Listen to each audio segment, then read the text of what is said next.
बिस्मिल्लाहिर्रहमानिर्रहीम। अस्सलाम वालेकुम। आज मैं आपके साथ शेयर करने वाली हूँ कि ऐसी रेसिपी जिसको बनाकर आप केएफसी को भूल जाएंगे। तो आज हम ट्राई करेंगे केएफसी जिंगर बर्गर्स।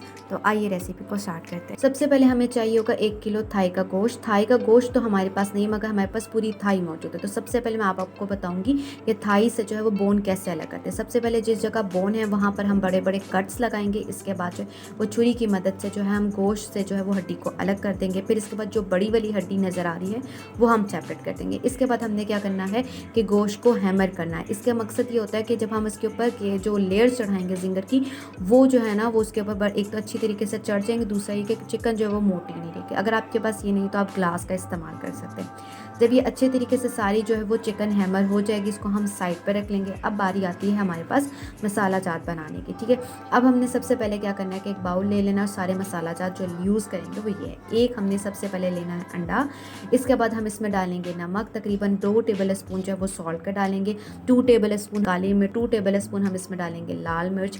इसके अलावा हम इसमें डालेंगे 1 टेबल स्पून वाइट मिर्च, 1 टेबल स्पून गरम मसाला और 1 टेबल स्पून जो हम इसमें डालेंगे चिल्ली फ्लेक्स। सारे मसाला जात आपके पास जो है वो ऑप्शनल है। इसके बाद हम डालेंगे सोया सॉस।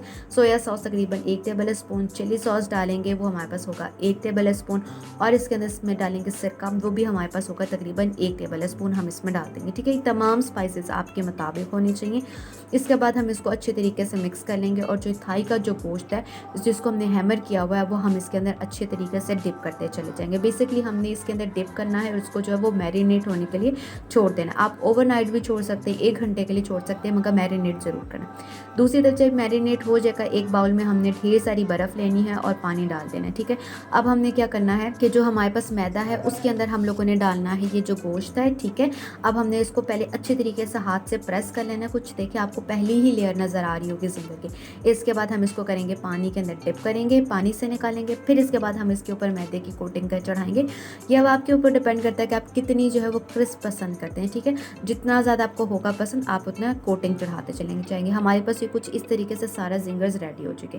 अब हमने क्या करना है, बिल्कुल मीडियम आंच के ऊपर जो है इसको जो है वो फ्राई करना है। तेज़ आंच पे करेंगे तो मैदा जो है वो एकदम जो है वो ब्राउन हो जाएगा और एकदम जो अपर सरफेस है वो क्रिस्प हो जाएगी, मगर अंदर से जो चिकन है वो गलेगी नहीं। ठीक है, तो पहले हमने जो है आंच आहिस्ता करनी, इसके बाद हम आंच जो है वो तेज़ करेंगे। कुछ इस तरीके से जो है वो गोल्डन कलर हमारे पास आ जाएगा हमारे पास जिंगर्स का। तो माशाल्लाह हमारे पास जो है जिंगर्स जो है वो इस तरीके से हमारे पास रेडी हो चुके हैं।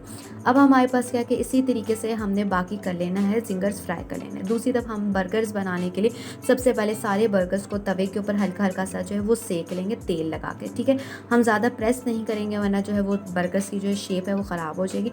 फिर हम सारे के सारे जो सेके हुए जो बर्गर्स हैं उनको हम एक साइड पे करेंगे। तो अब हमने क्या करना है, बर्गर सॉस बनाने के लिए हमने क्या किया था, मायोनीज़ लिया था, तकरीबन 3 से 4 टेबल स्पून मायोनीज़ लिए थे, 1 टेबल स्पून अदरक लहसुन का पेस्ट, उसके अंदर हम चिली फ्लेक्स है, नमक है, तो ये सारा डालकर इसका हम जो है वो बर्गर सॉस तैयार कर लेंगे।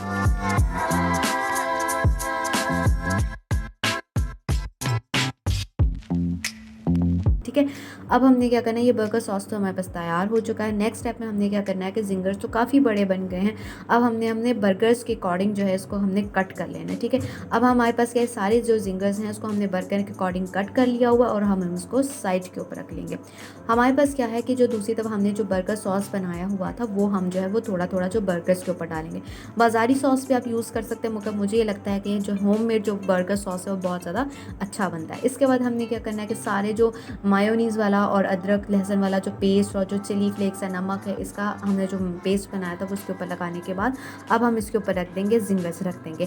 हमारे पास ये जो सारे जिंगर्स हैं आप अपने हिसाब से एडजस्ट कर लें और ये देख लें कि आपने कितना पसंद करना है। फिर इसके बाद हमने क्या करना है, दोबारा से मायोनीज़ वाला जो हमने बर्गर जो बनाया था मिक्सचर वो हम इसके ऊपर डालेंगे। फिर हम डालेंगे चीज़, जो डालेंगे वो जो बर्गर स्लाइसेस वाली है वो वाली हम इसके ऊपर डालेंगे। ठीक है, अब हमने क्या करना है कि इसके बाद हमने ये करना है, जो दूसरा हमारी तरफ जो बर्गर का रह गया उसके ऊपर हम थोड़ी सी मायोनीज़ लगाएंगे और इसके बाद जो है वो बारी बारी करके सारे के सारे जो बर्गर्स के ऊपर जो है वो हम इसके ऊपर रख सकते हैं। ठीक है, जब हमने सर्विंग करनी होगी उस टाइम पे हमने क्या करना होगा कि एक दफ़ा इसको माइक्रोवेव कर लें ताकि जो चीज़ है उसमें थोड़ी सी मेल्ट हो जाए। देखिए जी माशाल्लाह हमारे पास जो है वो केएफसी की तरह जो है वो जिंगर बर्गर जो है वो रेडी हो चुका हुआ है।